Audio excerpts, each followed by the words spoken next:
minutes down the road, rocks rolling down a hillside as we drove away. The CIA officers escape unscathed, but with first-hand proof of Soviet air superiority over Afghanistan. Raining death from on high, Soviet fighters not only attack Mujahideen military targets, but ruthlessly target Afghan civilians. Bombing refugee camps, destroying meeting places of civilians. Soviets bombarded all the villages. The Soviet plane crossed the borders and attacked some refugee camps. The new campaign by the Soviets to demoralize the resistance is working. There is simply no way for the CIA and the Mujahideen to win without controlling the skies above Afghanistan. They decided to hunker down and wait to get martyred. The Soviets controlled the air to such an extent that every time the Mujahideen put their head up, these squadrons of Mi-24 helicopters would really knock them down, and nothing would bring them down except a lucky shot. And so the Stinger was the last hope. Stinger is a fire-and-forget guided missile which can destroy low-level aircraft. The Stinger missile is a heat-seeking shoulder-fired rocket, specially designed to take out jets and helicopters. It is the one weapon that could turn the tide of the war. But it has never been fired in combat. It's a heat-seeking missile. It's a fire-and-forget missile in the sense that when you aim it, you lock on the target, fire the missile, and that's the end of it. There's no guiding. There's really nothing left for the operator to do except shout, "God is great," after the missile hits the target. It's really quite an amazing weapon. Fire it off to the right and it feels the heat of the helicopter off to the left, and it'll turn and make a right turn or left turn and go after the helicopter. September 1986. The CIA recruits a special team of Mujahideen to train on the Stinger missile. They got the best fighters they could find. It's an honor to have that weapon. The carefully chosen Stinger missile team will learn to operate the weapon at a secret location. They were brought to a secret training facility in Rawalpindi, Pakistan. We used a classroom with sheets hung at the end of the classroom, the windows blacked out, terrain painted on, sort of like a fourth grade school scene. Stinger gunners would go through the arming procedure. They would first acquire that infrared target. And once they acquired that, there would be a little vibration against their cheek. Once the Stinger starts to vibrate, the target has been acquired and the missile is ready to be fired. Late September 1986, after weeks of training, the first Stinger missile team is ready to launch its first attack. The first team we dispatched was a team led by an engineer who had actually had some training in the Soviet Union. The Mujahideen engineer goes by a secret name to protect his identity, Ghaffar. Which is one of the 99 names of Allah, when it means the forgiver. September 25th, 1986. Ghaffar and his men travel with their Stinger missiles to a Soviet airbase outside of Jalalabad. The airbase is home to dozens of Soviet helicopters and MiG fighters that have been relentlessly attacking the Mujahideen for the last 6 years. They got themselves set up a few kilometers off of the runway at Jalalabad, and we were aware that a flight of Soviet Mi-24 helicopters was coming in from Kabul late that afternoon. And sure enough, they showed up, and Ghafar's team was there. The lead pilots more or less brought the group right over our hidden team. As 7 helicopters approach the Mujahideen Stinger team, they carefully aim their missiles. If you're in a helicopter and you look down the ground, it's very hard to see a few people in the bush. But the Mujahideen, being courageous warriors, did not want to fire from behind a rock. Shooters stood up in plain sight. Ghaffar acquired the lead helicopter on his Stinger, and it gave the vibration on his cheek. And at the right moment, as he was trained, he squeezed off the first stinger ever fired in anger in the world. And then the rocket engine catches on and whoom. But this one went out of the tube and then just fell about 15 feet out and clattered along in the rocks. And it was one of the biggest, oh God, it's in the war. But it was a failure, it was a dud. The Stinger team quickly regroups. The second gunner, though, had also acquired a helicopter. And just as Ghaffar was standing there looking at this thing kind of bouncing around in the rocks saying, what have they given me now? The other gunner fired. He yelled Allah Akbar and pulled the trigger, fired.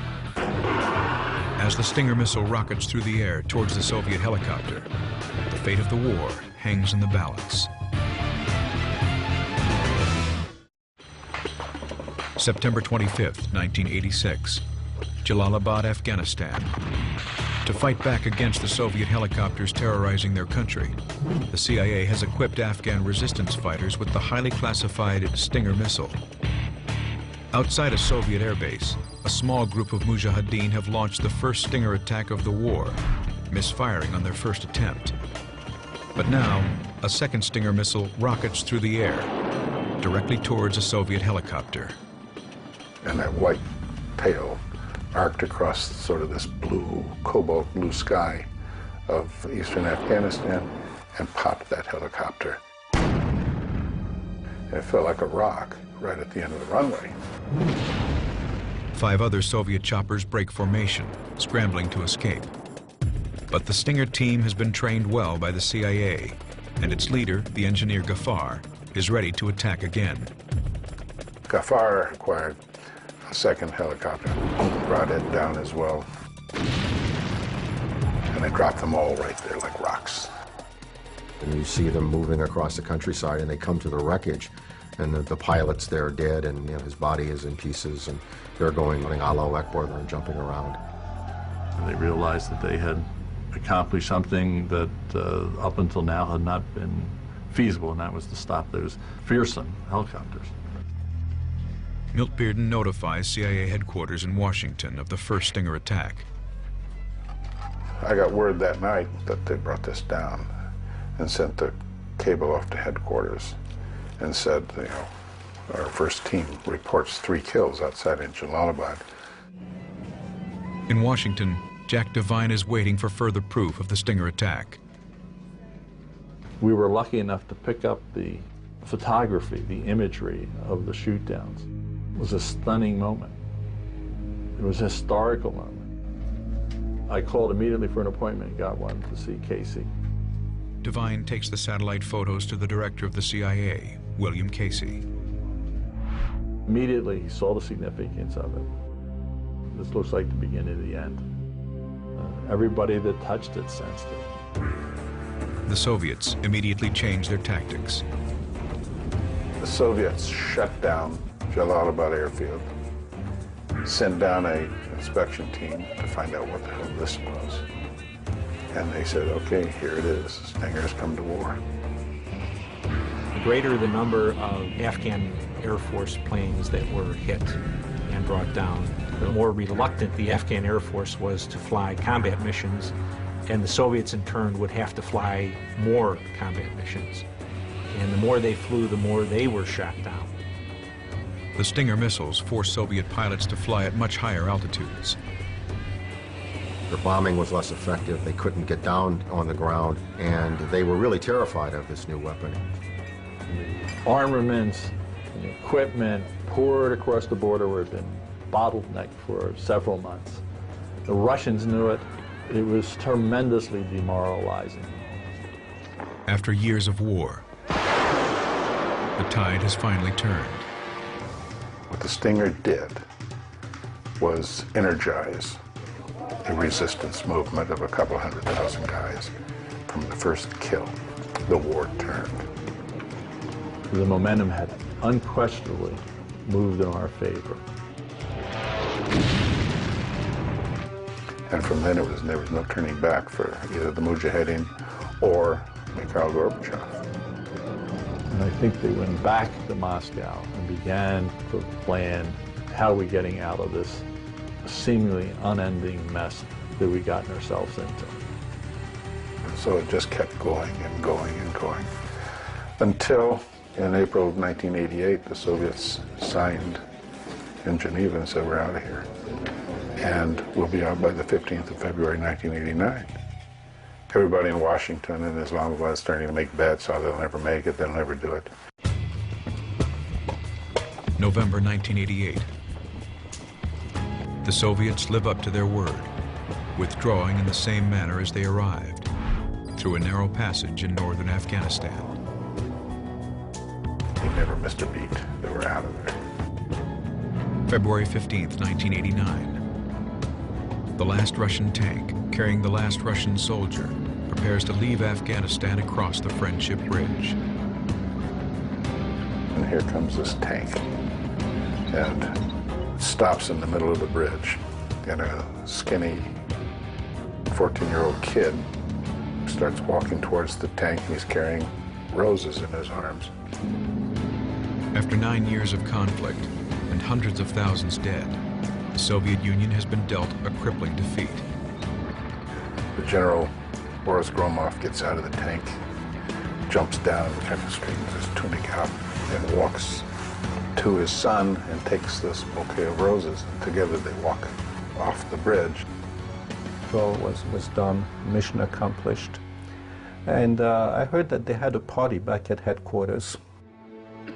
Most of the diplomatic personnel meet at the embassy in Pakistan to celebrate. I don't remember that.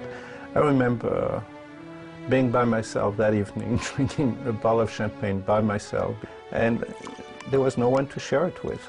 So that probably was the proudest moment I had, but it was a bittersweet moment. The CIA officers enjoy their victory alone. They are shadow warriors, and their great triumph over America's greatest enemy cannot yet see the light of day. The news of the Soviet withdrawal reaches the rest of the world, and soon other countries begin their own battles to expel the Soviet Union. All through that summer, the people of East Germany began to go out on the streets. And by November, the Berlin Wall was breached, and that was the beginning of the end for the Soviet Union. 45-year Cold War. We lost $13 trillion, 100,000 dead in Korea and Vietnam, and it was over, done. But the country of Afghanistan, left to its own devices, quickly falls into chaos. A few years later, the Taliban will come to power, and Osama bin Laden will return to Afghanistan to plot against America. By abandoning it in the 90s, it cost certainly us later. It cost the United States this new war we're in because we allowed the state to fail. America dropped Afghanistan like a hot brick. That was a great classic betrayal. But for now, the CIA's shadow warriors are victorious. With the help of the CIA, the Mujahideen have liberated their country from the Soviets. These people, these Afghans, have always done one thing very well. They've dealt with whoever it is that makes that first big mistake by coming into their country. And they understand that whoever comes in there ultimately wishes they hadn't, because nobody else ever stayed, ever. They always leave, and leave them to their own devices, sooner or later.